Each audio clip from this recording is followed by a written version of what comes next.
Ellos los exponen todos. En Extra Radio comienza En Contexto. Extra Radio. Buenos días.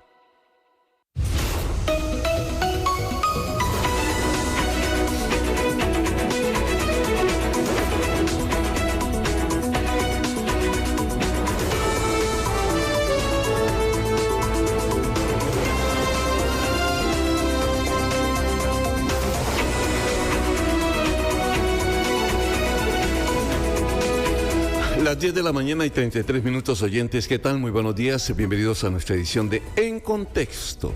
Este programa nos gusta mucho, por la razón que siempre hemos dicho y explicado. Los hechos tienen un protagonista, como dice una de las presentaciones. Siempre tenemos la posibilidad de tener un analista sobre ese hecho. Tener un periodista en el lugar donde está ocurriendo también es un reto. Y es lo que hacemos cada día y es el reto que nos ponemos cada día junto con todo el equipo para tener este programa con esa idea permanente y ese contenido para que la gente quede bien informada. Así que nos gusta siempre tener la posibilidad de hacer En Contexto a partir de este momento y hasta las 12 del día. Para la gente que nos está viendo a través de la señal de televisión, que están ahí a través de Extra TV, muchas gracias. Y también la gente que nos está escuchando a través de 92.3 FM.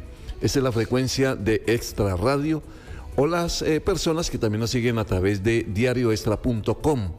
Ahí pueden encontrar toda la información del Diario Extra, de Extra TV, la información de nuestra radio. La próxima semana que vamos a tener en conjunto todos los medios, la posibilidad de que usted tenga regalos de Navidad, por ejemplo. Vamos a tener muchas cosas que ya suenan a la Navidad.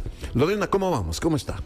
Buenos días, don Henry. El saludo para todos los que ya están con nosotros en esta edición de viernes, esperando que haya sido una semana súper exitosa para todos ustedes. Y nosotros aquí seguimos acompañándoles, informándoles y todavía queda bastante por actualizar. Todavía. Y además no podemos dejar de decir que el 7003-1234 está abierto el canal para que ustedes nos escriban, nos digan cómo están las vías, cómo está el clima en su comunidad, en algún lugar del país. Aquí hay que decir, Lorena, tenemos una mañana muy bonita, es un viernes muy bonito y eso hay que tenerlo presente para que si quiere viajar, pues por lo menos sepa que hay una buena temperatura. Esperando qué está pasando en la 32 en este momento, porque ya están trabajando. También información a propósito de lo que está pasando en Sabanilla, ya vamos a tener un reporte. Tenemos muchas cosas, Lorena. Comenzamos entonces. Las 10 de la mañana, 35 minutos. Bienvenidos a En Contexto.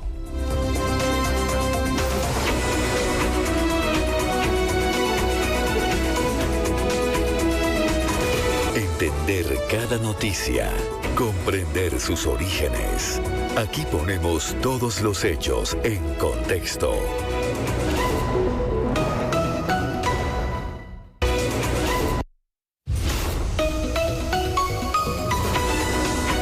Y lógico, pendientes de Estados Unidos, los vuelos cancelados, un fin de semana, Lorena, sin vuelos en un país como Estados Unidos a nivel comercial interno es tremendamente complicado, el impacto es muy grande, así que vamos a tener información ahora en el resumen del mundo de cómo están las cosas en Estados Unidos. 10:36 minutos, nos vamos a Sabanilla.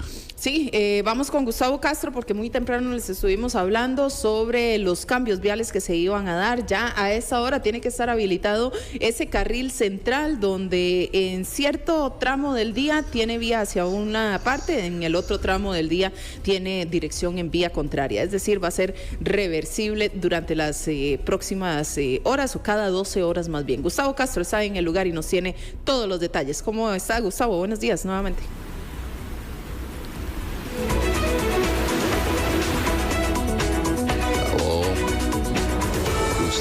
Sin llamada. Ahora sí. No, sí está por ahí. Ahí está Gustavo en Sabanilla. Sabanilla hacia San Pedro desde las medianoche hasta el mediodía. Y de San Pedro hacia Sabanilla, es decir, subiendo hacia Sabanilla desde el mediodía hasta ya llegando a la medianoche. Eso obviamente por la reversibilidad. Pero también, por favor, lo dijimos temprano, eso no quiere decir que como usted ve su semáforo en verde para poder subir o bajar, lo haga a toda velocidad. Tengan mucho cuidado porque mucha gente anda despistada. No ve el semáforo que está en rojo, que no puede circular, y toma el carril reversible y se provoca un accidente. De tal manera que no olviden que incluso en cualquier circunstancia, en cualquier situación de estas, tener la precaución total, no tiene por qué estar acelerando en una ciudad.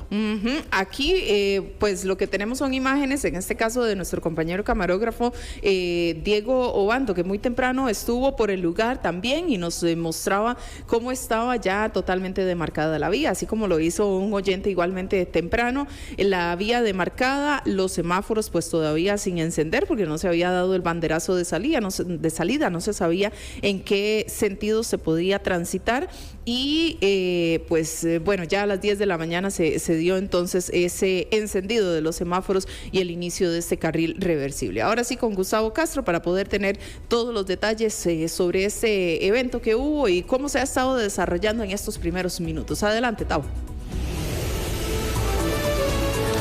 Hola Lorena, hola don Henry, amigos. Buena pregunta, ¿cómo se ha estado desarrollando en los primeros minutos? Bueno, sí les voy a contar que obviamente ante el desconocimiento de muchos conductores de esta implementación, de este cambio, hemos visto como algunos conductores suben de sentido San Pedro hacia Sabanilla en el carril de la izquierda, que a esta hora no está habilitado desde que se implementó hace pocos minutos el cambio. Entonces, para evitar una colisión, hay oficiales de tránsito destacados deteniendo a tiempo, porque casi vemos ahí un percance, deteniendo a tiempo a quienes pues ignoran que van en sentido erróneo y dichosamente no ha habido mayor inconveniente. Pero me voy a mover para que ustedes vean la dinámica de esos cambios implementados desde hace 37 minutos por el MOB Conavi en el carril reversible nuevo en esta ruta nacional que es la 202 Sabanilla Montes de Oca. Desde las 10 de la mañana entonces de este viernes y además se aplicaron otras intervenciones viales y se realizan labores de señalización, están terminando en ese sector. Esto es con el fin de mejorar, dice el MOB, la movilidad y reducir el congestionamiento vial. Y precisamente se implementa este carril reversible. Y ustedes lo decían en la mañana, muy similar, para que tengan una idea de los conductores, al que hay para ingresar a la provincia de Heredia. Y acá vemos que hay señalización tanto a nivel elevado como a nivel de piso para que tratar de evitar confusiones. Conavi y el MOB realizan también las labores de señalización vial. Ya están terminando desde la rotonda de Betania hasta el Cristo de Sabanilla como parte también de este proyecto. El carril reversible se extiende desde la intersección del edificio de Conavi, o lo que mucha gente conoce como la rotonda de Sabanilla o el sector de Betania, hasta donde estamos ubicados nosotros, la entrada oeste de las instalaciones deportivas de la Universidad de Costa Rica. Y muy importante, esto es clave por si usted es conductor, si usted viene en el vehículo escuchándonos, si usted es vecino de Sabanilla, de San Pedro, le voy a decir cómo va a funcionar el horario.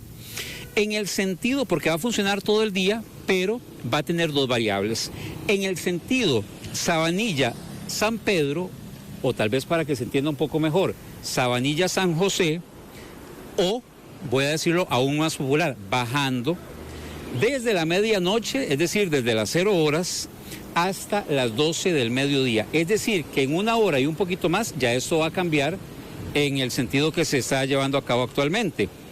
Porque en el sentido contrario, es decir, San Pedro o San José, Sabanilla, se va a utilizar desde las 12 del mediodía hasta las 12 de medianoche. ¿Para qué? Precisamente para intentar evitar esas horas pico, por lo menos reducir un poco, aunque tenemos que ser claros, y lo analizábamos acá también con algunos vecinos, que siempre se va a dar un efecto cuello de botella cuando lleguen frente a las instalaciones deportivas de la Universidad de Costa Rica, porque ahí se retorna a 2 carriles.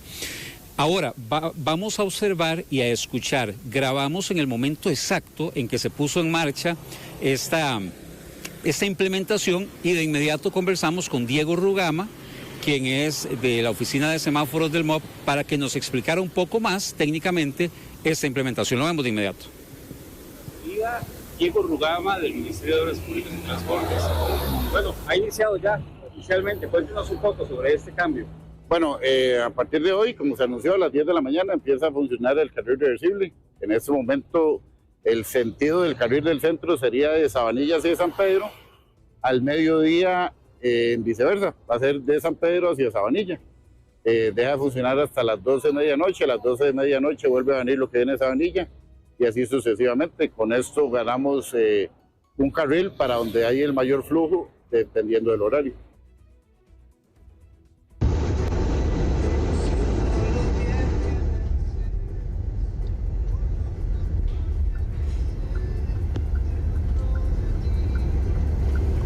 Bravo.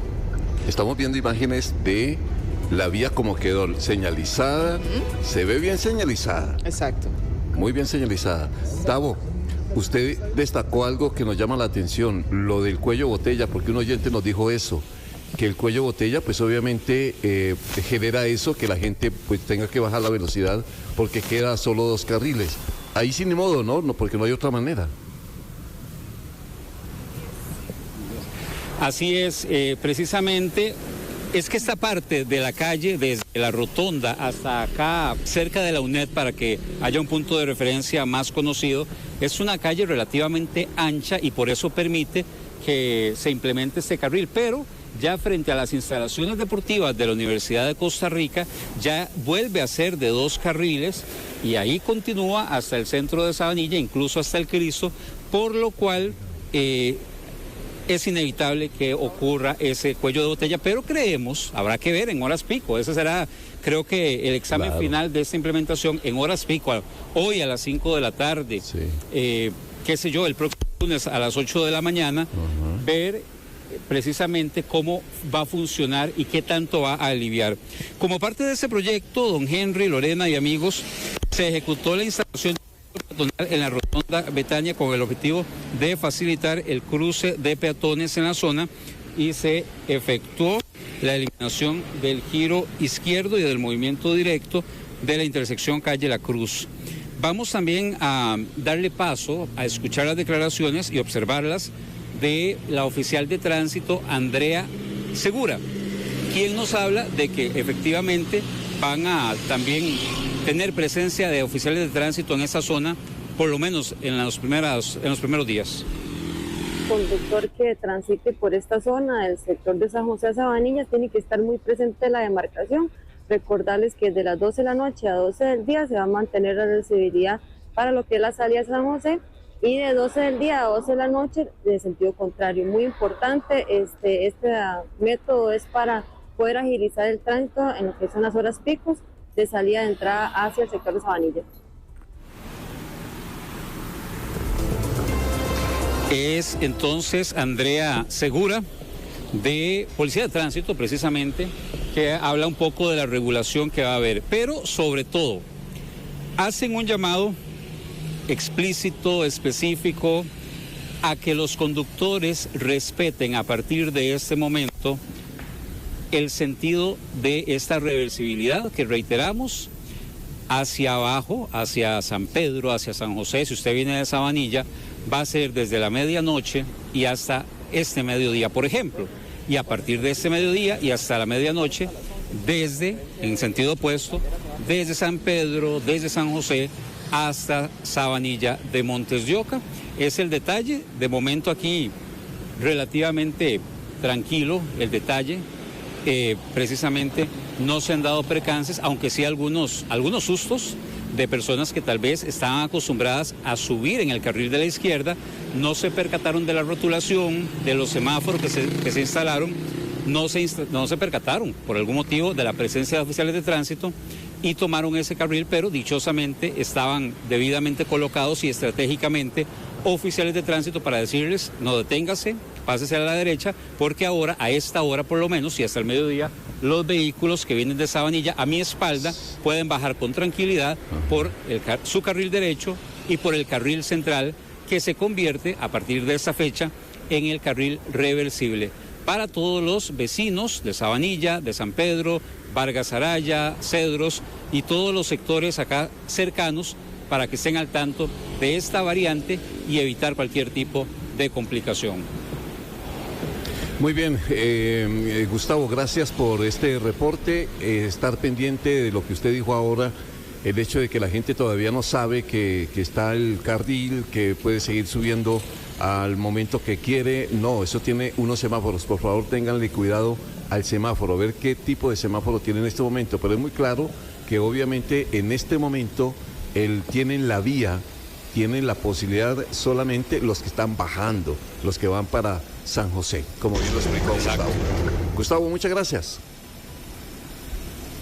Las 10 de la mañana, 48 minutos, 10 y 48. Esta mañana, entonces, pendientes de lo que iba a suceder. Bueno, ya por lo menos se puso en funcionamiento.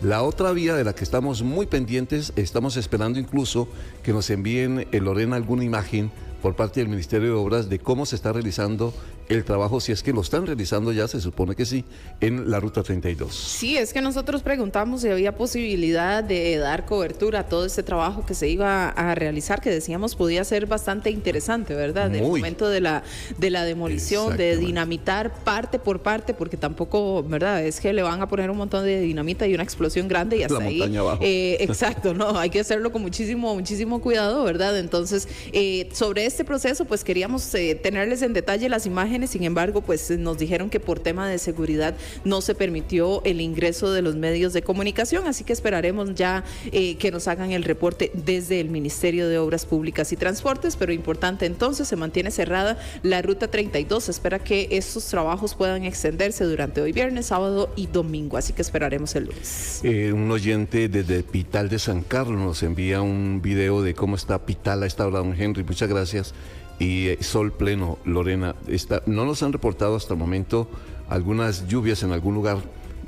Este clima, esta temperatura que estamos viviendo aquí en el Valle Central, creo que está en todo el territorio nacional. Sí, ojalá.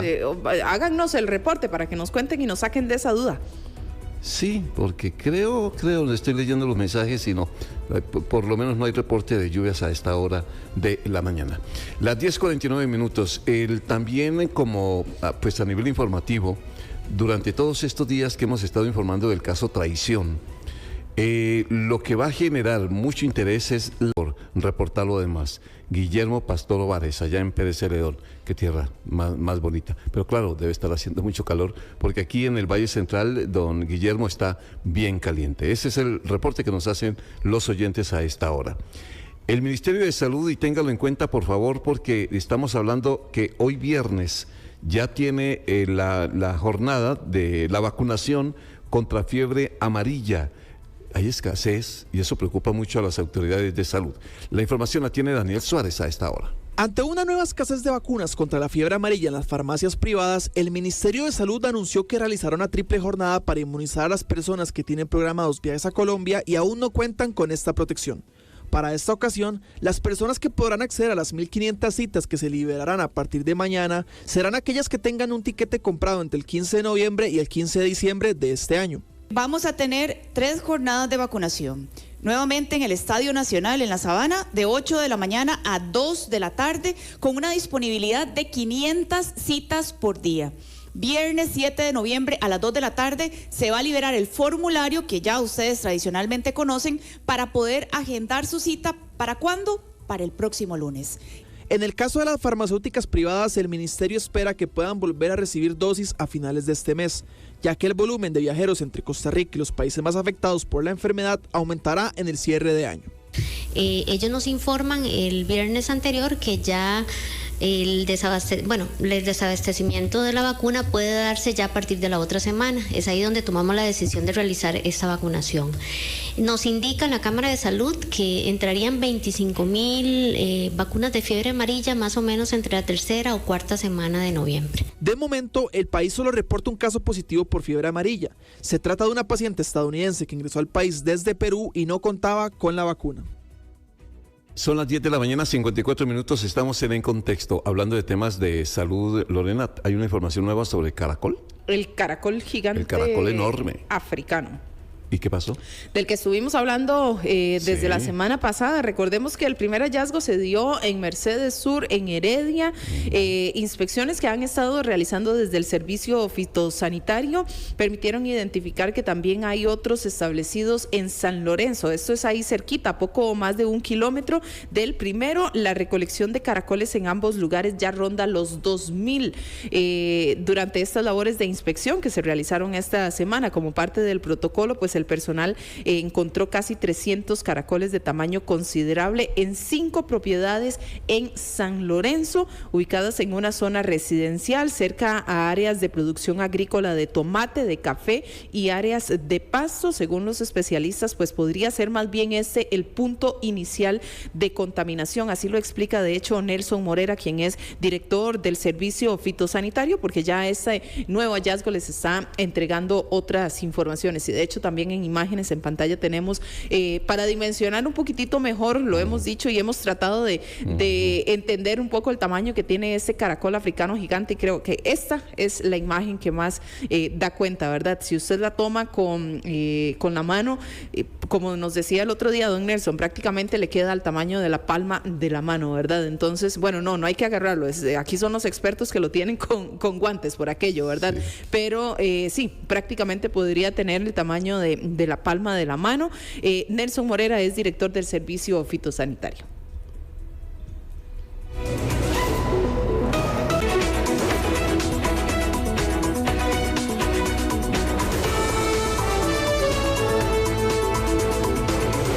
Es importante mencionar que ya estamos empezando a tener algunas conclusiones. Una de ellas es que el primer brote, o lo que se conoce como el punto cero, ha de haber sido la zona de San Lorenzo. A partir de ahí seguimos actuando, generando anillos perimetrales para poder determinar hasta dónde eventualmente pudo haber llegado este caracol. Es importante que la población sepa que esto era de esperar. Era de esperar porque definitivamente las condiciones, la lluvia y demás, son propicias para que el caracol se pueda desplazar de una zona a otra. Importante que los lugares circunvecinos estén atentos y nos puedan alertar. Próximamente estaremos compartiendo un número de WhatsApp para que a través de este se nos puedan mandar información, fotografías y demás, y que nuestro personal pueda llegar a los sitios y pueda determinar si o no es el caracol gigante. También lo que nos preocupa como institución es que este caracol pueda llegar a productos agrícolas de exportación y, ¿por qué no?, también generar una afectación en productos de producción a nivel nacional. Pero el tema de la exportación es esencial porque podría generar inclusive hasta posibles cierres de mercado. Las 10 de la mañana, 57 minutos, sí, ya, como usted dijo, ahí sí ve uno cómo son de grandes. Cuando él la tiene en la mano, tiene el caracol en sus manos, ya se ve la magnitud, el tamaño que tienen esos animalitos. Pero si los ve, no les eche veneno, es peligroso, nos habían dicho ya. 10:58 minutos, un caso para cerrar esta primera media hora, de aquellos de una oportunidad más en la vida, cuando una enfermedad, que además de ella poco conocemos, nos ataca, pero hay gente de buen corazón. ¿Cuál es la historia? Alex Jiménez.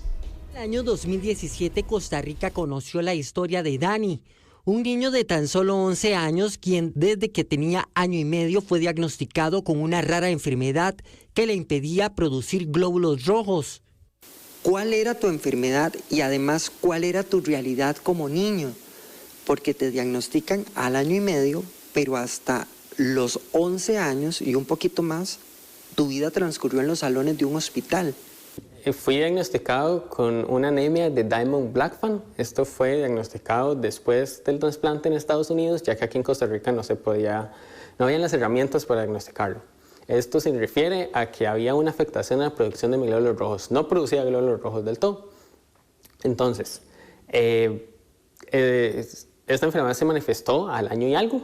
Y mi normalidad fue 11 años de ir al hospital cada mes a recibir exámenes de sangre, una consulta con la doctora y transfusiones de sangre todos los meses para estabilizarme, ya que aquí en Costa Rica no había una cura.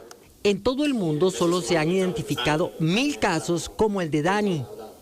9 años después y tras someterse a un trasplante de médula ósea, la vida del fin sonrió para este estudiante de microbiología. Dani, ¿cuánto cambió tu vida a partir de este trasplante de médula ósea?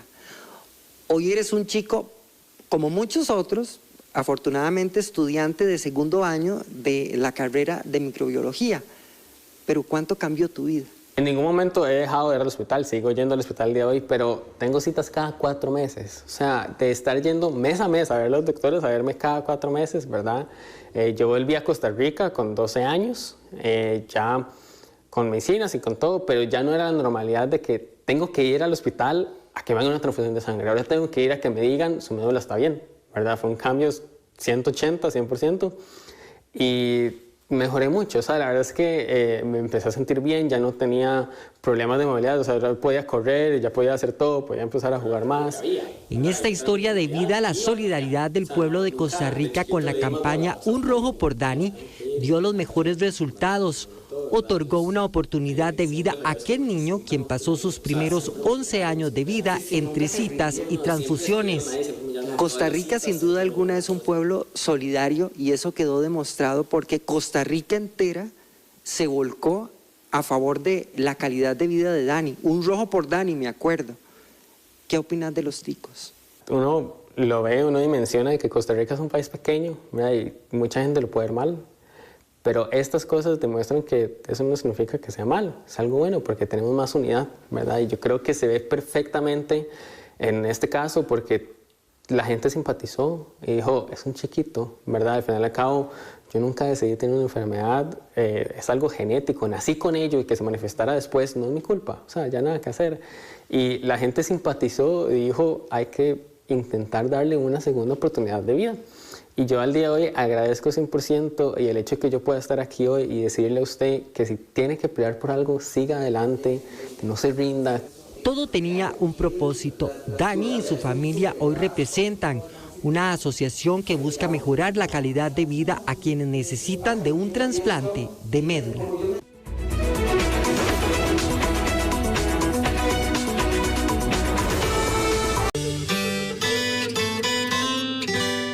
En Contexto, por Extra Radio. Las 11 de la mañana y 5 minutos, dice un oyente que a propósito del procedimiento por lo que pasa con los implicados en el caso traición, es que la tramitación compleja en Costa Rica se aplica a casos penales que involucran a un gran número de hechos, víctimas, imputados, y tiene como principal característica la duplicación de los plazos de procedimiento ordinario. Esto implica la aplicación de plazos para la investigación, prisión preventiva, el juicio y la sentencia, permitiendo un análisis más exhaustivo del caso como tal. Muchas gracias a don Wilson Díaz por esa opinión. Las 11 de la mañana y 6 minutos, ¿vamos a volver con Gustavo? Sí, con nuestro compañero Gustavo Castro. Vamos a retomar el tema del video que les estuvimos comentando con don Bernal, el video que se hizo viral por el muchacho que pasó por una calle, que iba muy rápido, que le reclamaron, que salió con un perro a amenazar, que después una herramienta, que después intentó atropellar y golpeó el portón de la casa de don Bernal. Sí, fue una seguidilla de cosas. Y además volvió. Gustavo Castro conversó con él en la mañana. Vamos a hacer el contacto nuevamente con Gustavo porque, sí, el señor volvió con la policía, Gustavo, ¿verdad? Eso fue lo que usted nos explicaba también y lo que nos comentaba don Bernal sobre la situación que se dio para disculparse. El señor no estaba como que muy convencido. Gustavo, adelante. Así es, compañeros, esta mañana visitamos la casa de don Bernal Calderón, pudimos recrear de cierta forma para que él nos explicara con la bicicleta, con el tubo con el cual él intentó defenderse, todos los pormenores alrededor de este caso. Vimos que hay efectivamente una señalización, un reductor de velocidad, un paso peatonal, un rótulo que pide también bajar la velocidad y demás, y escuchamos de primera mano también la versión del señor Bernal Calderón, el temor que sintió, que dice que están enfermos desde ese momento su señora y él por lo que vivieron, por las consecuencias que esto trajo. Ya él planteó una denuncia formal ante el organismo de investigación judicial y reconoce que la otra persona, el joven conductor del vehículo, llegó a su casa en compañía de algunos efectivos de la policía a ofrecerle una disculpa, incluso a ofrecerle también pagar los daños del portón de su bicicleta, pero que él de momento, por lo menos por ahora, no está listo para disculparlo, para perdonarlo por la situación que vivieron, por el temor que viven actualmente, y fue parte también de lo que nos compartió en la edición de desde buena mañana, ya me enredo un poquito, desde buena mañana, hoy, precisamente desde las 6 de la mañana que estuvimos en la casa del señor Calderón, fue parte de los detalles que nos dijo. Bueno, el día en el lugar de los hechos, cuando yo iba pasando un poco más a la velocidad de lo permitido, y cuando el señor iba saliendo, lo que me gritó fue: ¿para qué está el reductor, pedazo de...? No respetan, nunca respetan. Entonces yo me devolví ante el insulto y le dije que tampoco era para que tuviera que estar insultando a nadie, si no venía pasando a nadie ni le estaba pasando por encima a nadie. Entonces procedo a bajarme y le digo que hasta ando un perro, que cómo voy a pasar si ando con un perro. Y de ahí ya es donde empieza el problema, porque él saca un palo grande y yo saco la rana, pero al percatarme de que el palo que tiene es más grande y es metálico, de ahí veo que estoy en desventaja y hago retirarme del lugar. En el momento que me voy a retirar del lugar, él procede a usar la varilla que tenía, o tubo, no sé cómo describirla, y le pega a la parte posterior derecha del carro mío, que venía pintando hace una semana, por lo cual me dio mucha cólera y lo que hice fue tirar del carro a la bicicleta. Esa es mi versión de los hechos.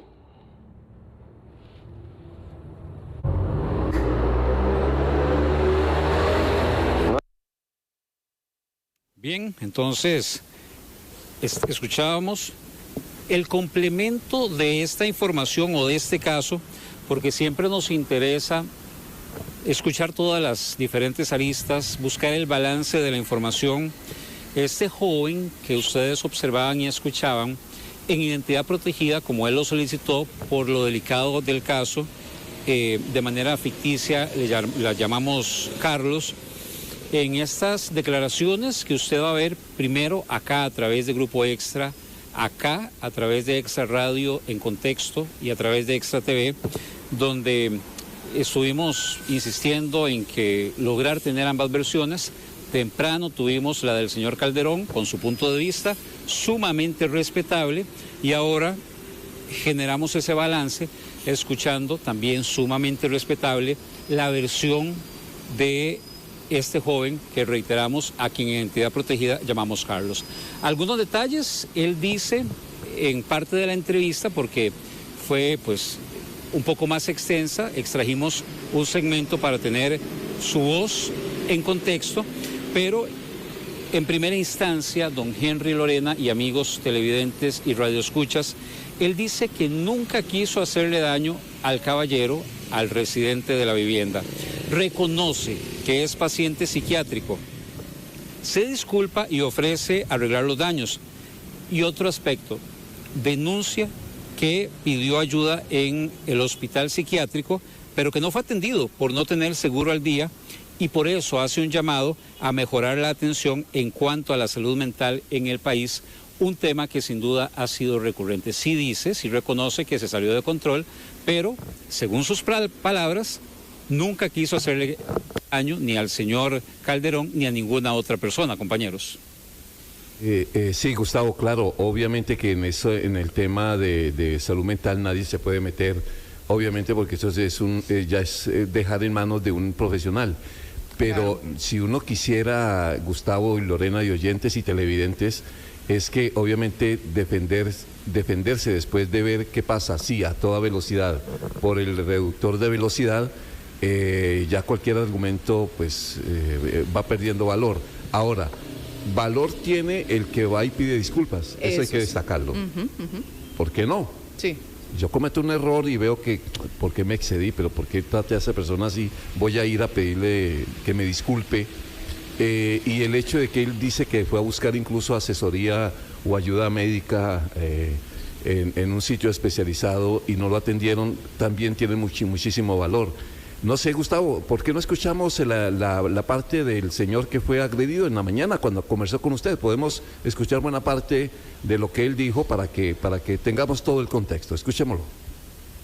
No, oiga, no lo conozco para nada. A mí más bien me extraña la actitud de él, de que no es de este barrio. Entonces yo le digo, respete al redactor, pero... ¿Usted no lo ofendió? No, en ningún momento. Solamente le comenté que había un redactor. Es más, mis gestos, no sé si lo ve. Yo hago así, vea, hay 2 rótulos y no le gustó para nada. Usted nos manda aquí. Entonces hay que cubrirse y protegerse de él. Viera que... ¿Usted tiene claro que lo de bajar el perro fue para amenazarlo? Es correcto, sí, a amedrentarme con el perro. Yo diría que esa persona no debería andar un perro como arma, se puede decir, ¿verdad? Porque eso es lo que hace, echárselo a las personas como hizo conmigo. Yo espero que, ojalá que nunca ese perro muerda algo. Un mordisco de ese perro, el brazo por lo menos, que son grandes, ¿verdad? Hay una versión que dice que el joven regresó después acompañado por policía para solicitarle a usted o ofrecerle una disculpa. ¿Pasó en realidad eso? Exactamente, él venía respaldado con 4 policías de aquí de Mercedes Norte. Él no habló, sino que el policía era el que hablaba más conmigo. Hablamos aquí adentro. Él viene a una reconciliación, él viene a que él se hace cargo del portón, se hace cargo de la bicicleta. Entonces yo le doy la mano al policía, él me va a dar la mano, el señor, usted está equivocado. Lo que hizo ayer no es así de llegar el otro día y ya darle la mano a uno. Usted casi me mata, usted hizo destrozos aquí en la casa, usted se devolvió y me amenazó con unas armas de hierro. Y dentro de esa experiencia tan lamentable, si este joven llegara y le ofreciera una sincera disculpa, ¿usted lo perdonaría? Es que es difícil porque el estrés que tengo, los nervios, el susto, y no solo yo, mi esposa está altamente nerviosa también. O sea, no es fácil llegar a decir, está bien, demos las cosas. Estamos enfermos, y no es así, nada más ¿cómo le dijera? Del día a la noche, arreglar las cosas. Ahí está entonces, Gustavo, la parte también y la versión de lo que usted conversó, parte con don Bernal temprano. Así que tenemos ya por lo menos ambas posiciones. Las 2 versiones. Ahora, Gustavo, usted que habló con el muchacho, ¿es muchacho? Digamos, cuando uno dice muchacho, 20 años o... 28 años. Ah, ok, 28 años. Está joven. No está joven, está muy joven, pero sí debe tratarse. No, claro. Y sí lo reconoce, ¿verdad? También. Sí. Ahora, hay 2 aspectos. Hay 2 aspectos en los que no coinciden las versiones. Yo, lógicamente, conversé con el señor Calderón, con este joven, y hay 2 aspectos en donde riñen las versiones. Okay. Una es que el joven dice que él detiene el vehículo porque el señor Calderón lo ofende con algún improperio. Ajá. El señor Calderón dice que no, que nada más le dijo, no ves que hay un reductor de velocidad sin ninguna mala palabra. Ese es el primer criterio en el que hay una diferencia. Y el segundo es en que el señor dice, él se baja y literalmente me amenaza con el perro. Mientras que por su parte el joven dice, sí me bajé con el perro, el video es más que evidente, pero nunca lo amenacé utilizando el perro. Así que son los 2 aspectos que detectamos en primera instancia que no coinciden ambas versiones. Sí, él no se baja con el perro, pues a pasearlo. Él no baja el perro a pasearlo. Es que el muchacho dice que baja el perro para enseñarle que vea que yo traía un perro, que por eso no iba tan rápido. Pero bueno, yo se los decía temprano, ese pobre perro se movió mucho. Totalmente. Pero bueno, finalmente ya quedará entonces, porque por el tono del vecino del señor, él quiere que esto vaya mucho más allá.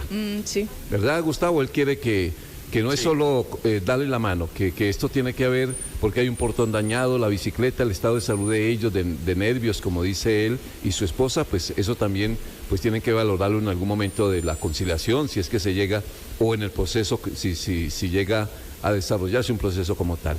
Gustavo, muchas gracias. Sí. Básicamente ese es el punto. El señor dice, no es tan fácil. Después de lo que pasó, no es tan fácil perdonar, no es tan fácil que las cosas queden así. Y el joven dice, estoy anuente, dispuesto a conciliar, a negociar, a disculparme y hacerme cargo de los daños materiales causados. Sí, yo creo que al final la conclusión es, al señor pensar en perdonar es bueno y el responsable en hacerse tratar la ira y cosas así también es bueno. Gustavo, muchas gracias.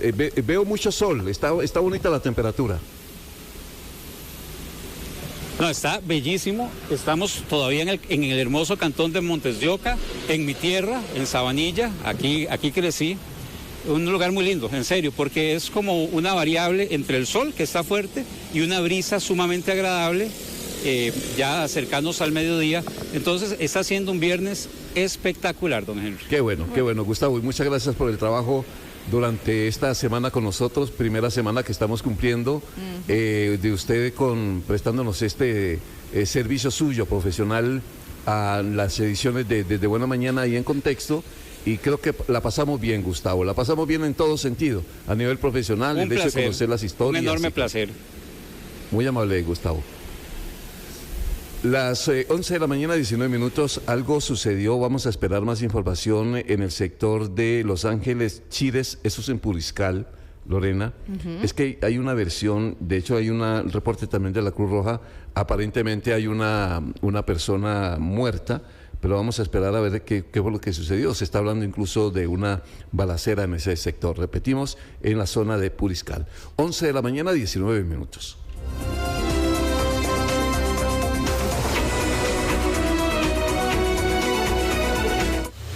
Todos los protagonistas. Estados independientes. Esto es un cambio relativo. Todos los hechos. Vamos a esperar porque todavía está en desarrollo. Todos los días. En Contexto.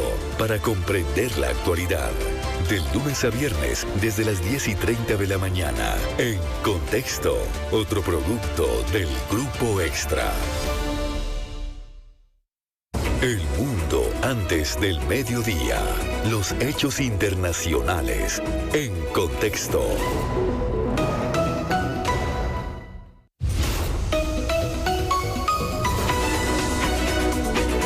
Imágenes que nos están llegando desde Estados Unidos. 4 aeropuertos del área metropolitana de Nueva York ya tienen reducción de todos los vuelos después de que la Administración Federal anunció una reducción en algunos casos del 10% de toda la capacidad operativa en esos terminales. Todo esto como respuesta a la escasez de controladores de tráfico aéreo.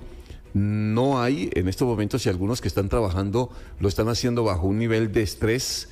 La medida comunicada oficialmente y que se difunde a través de los medios de comunicación en Estados Unidos muestran precisamente el comportamiento en algunos de estos terminales. Ojalá puedan disfrutar el fin de semana y esta temperatura que tenemos. Oh, sí, definitivamente. Usted sabe, nada más una acotación con el tema del caracol gigante, me estaba diciendo mi papá, y es cierto, en la casa de mis papás hay 2 gatos. ¿Qué pasa con las mascotas? Si se encuentran alguno de estos. Si la mascota se come el caracol. Sí, por lo menos o si el caracol toca. Se le pega. Bueno, no sé, ¿por qué no? ¿Verdad? Si lo toca, si lo chupa, ¿verdad? Creo que ahí también es el tema de la precaución que hay que tener con las mascotas. O los perros juguetones. Y los gatos también, con alguno de esos ya me imagino, ¿verdad? Sí. Entonces pero también, pues sí, tener mucha precaución, pero sí hay que consultarle al experto si hay algún inconveniente a la salud de los animales. Bueno, a esta hora vamos a hacer el contacto con nuestro compañero Daniel Suárez, porque a esta hora, y no sé si ya está en desarrollo, no tenemos todavía como algún enlace de transmisión. Daniel Suárez nos lo dirá. Hay una conferencia de prensa entre autoridades de la Caja y la Dirección General de Desarrollo Social y Asignaciones Familiares. Se ha estado hablando de este tema en cuanto al pago institucional de licencias para personas cuidadoras de pacientes en fase terminal, menores de edad que están gravemente enfermos y otras situaciones. ¿Cuál ha sido, Daniel, para poner esto en contexto, en caso de que no haya empezado la conferencia, ¿verdad? Para saber de qué se va a tratar esto y qué podría darse en esta conferencia. Adelante, Daniel. Saludos, compañeros. Nos encontramos desde el puesto de control de Casa Presidencial aquí en Zapote, esperando ingresar a la conferencia de prensa convocada por las autoridades de la Caja Costarricense de Seguro Social para hablar sobre el tema de redes de cuidado.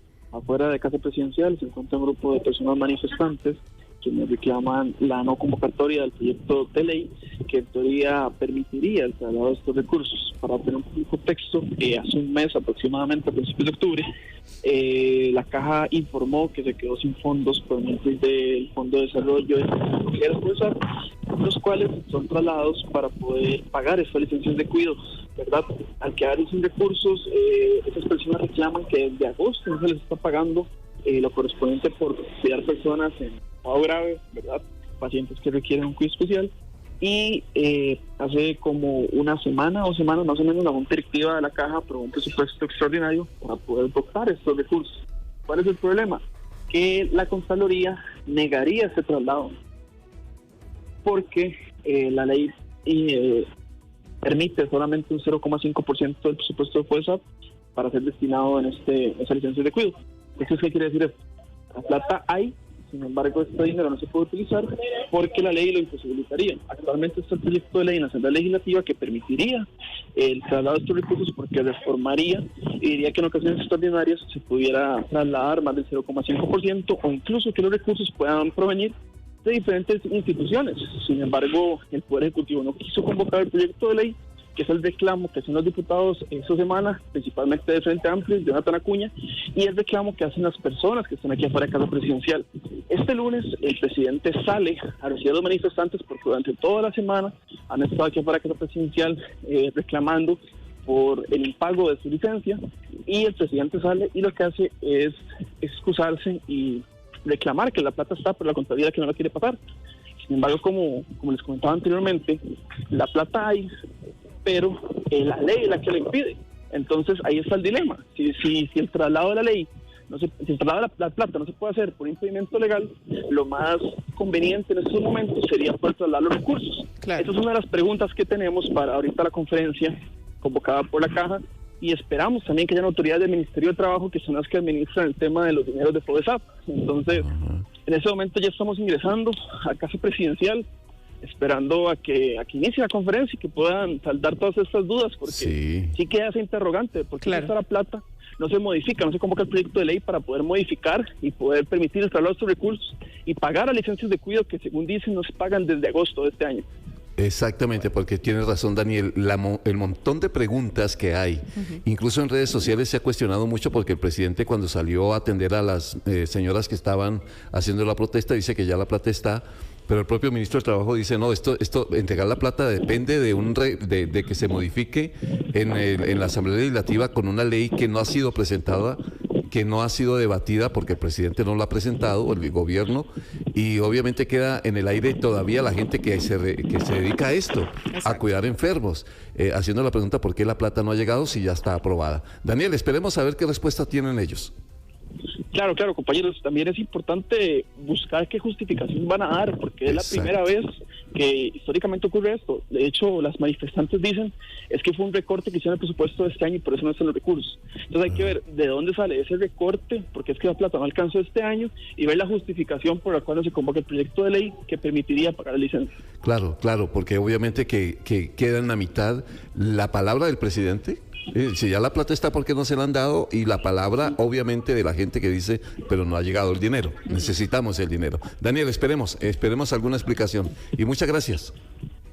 Con mucho gusto, compañeros. Daniel Suárez, periodista desde Casa Presidencial. Lorena, ahora que le estaba entregando información de lo que estaba pasando en Puriscal, sí, están informando, estoy viendo aquí un medio de comunicación de la región que dice que la persona que murió es una dirigente femenina de Los Ángeles de Puriscal, y dice que la hija de ella, que tiene 19 años, fue llevada al hospital, a la clínica de Parrita. Incluso se estaba hablando que se usaron armas de fuego y bombas Molotov, que era una versión en su momento. Creo que hay un reporte ya de la Cruz Roja sobre lo que pasó. Con Ricardo Arias, quien es vocero de la institución. A eso de las 8:14 de la mañana, la Cruz Roja costarricense recibió un llamado de emergencia para atender a una persona herida de arma de fuego en el sector de Chires de Puriscal. Al llegar al lugar abordamos a una mujer dentro de una vivienda, la misma con varios impactos de arma de fuego, sin signos vitales. Según se nos informó, también habría otra mujer que fue trasladada por medios propios a la clínica de Parrita. La escena queda a cargo de las autoridades judiciales. Bueno, vamos a esperar que nos entreguen más información, Lorena, ¿qué pasó? porque dice que no es solo la hija de 19 años que fue llevada al hospital, también una persona, un masculino, dice el reporte, un hombre, junto con la persona, la muchacha, hija de esta persona que repetimos, fue víctima de esta acción en esa región. ¿Qué sucedió? ¿Cómo ocurrió? Bueno, por lo menos esperar, porque están hablando de una líder de la comunidad y de las mujeres en esa región. 11 de la mañana, 51 minutos. Ya casi vamos cerrando. Sí, ya lo que nos queda es, vamos a ver el contacto con nuestro compañero David Loaiza, porque se ha estado ya entregando la información desde el INCOP hasta Caldera, el Instituto Costarricense de Puertos del Pacífico. Ya recibieron 2 ofertas para la licitación del proyecto de modernización, infraestructura y equipamiento de Puerto Caldera. Esta iniciativa que contempla entonces una inversión estimada de unos $600 millones.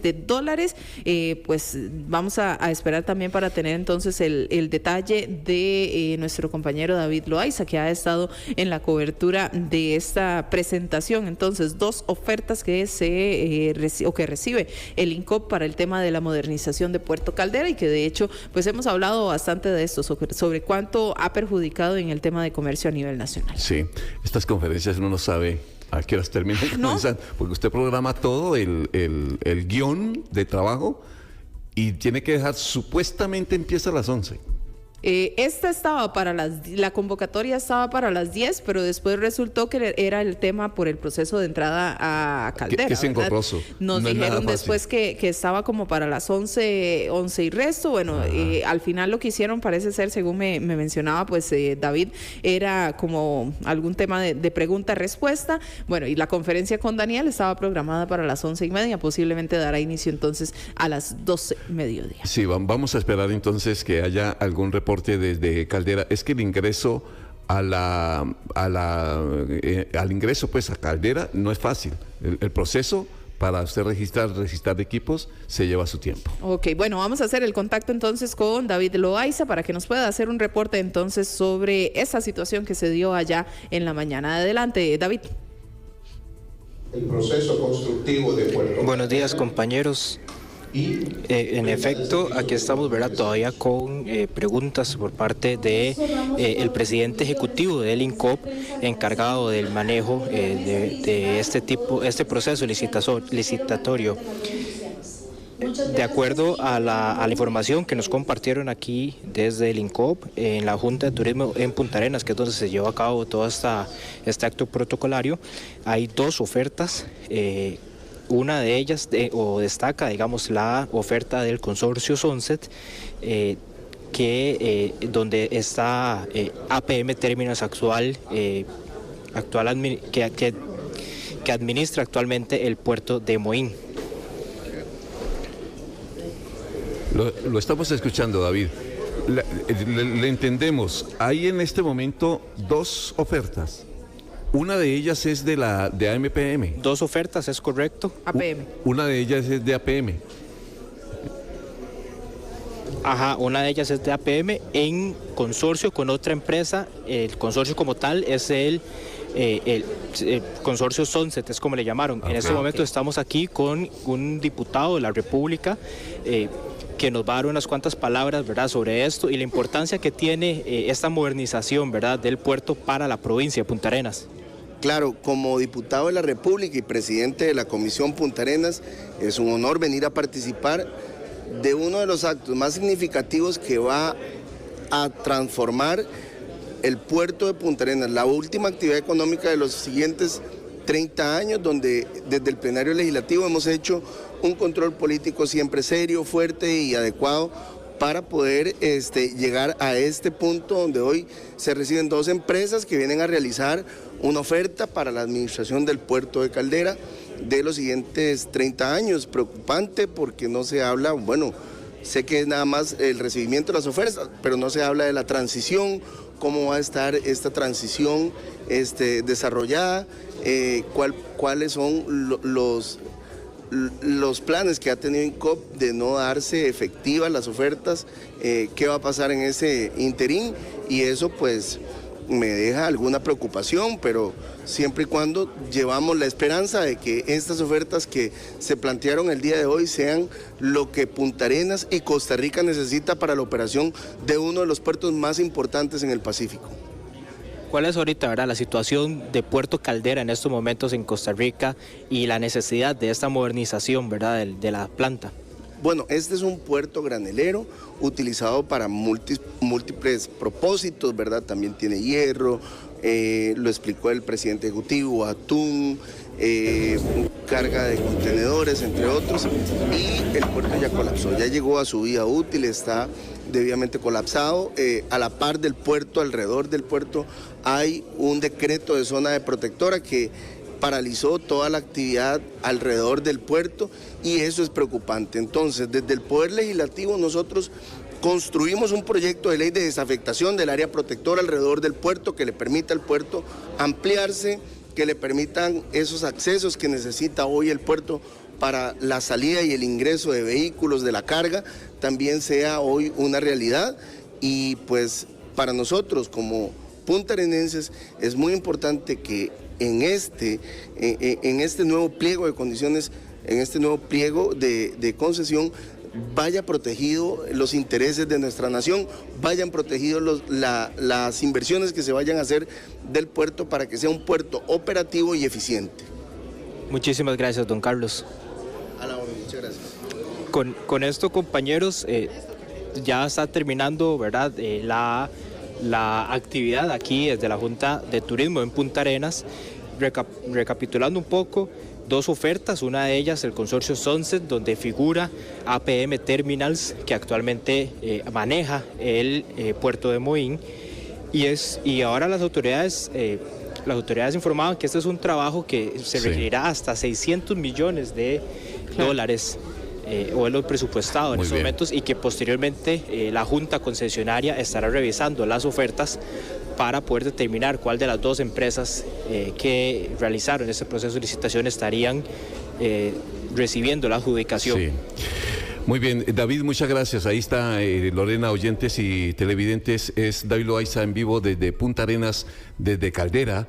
A propósito de esta licitación, dos ofertas entonces hasta el momento. Exactamente, pues estaremos entonces también ampliando para conocer, porque me dejan un poco con duda estas cajas con documentos. Me imagino que es parte de todo lo que se tiene que entregar para hacer la presentación y demás, ¿verdad? Pero esto era parte de lo que se estaba desarrollando allá con la conferencia de prensa entonces desde Puerto Caldera. Y el diputado era el diputado Carlos Andrés Robles, que es presidente de la Comisión de Punta Arenas de la Asamblea Legislativa. Nos vamos, Lorena. No me quiero ir porque esta mañana nos llevamos una sorpresa. Le está dando la vuelta al mundo una imagen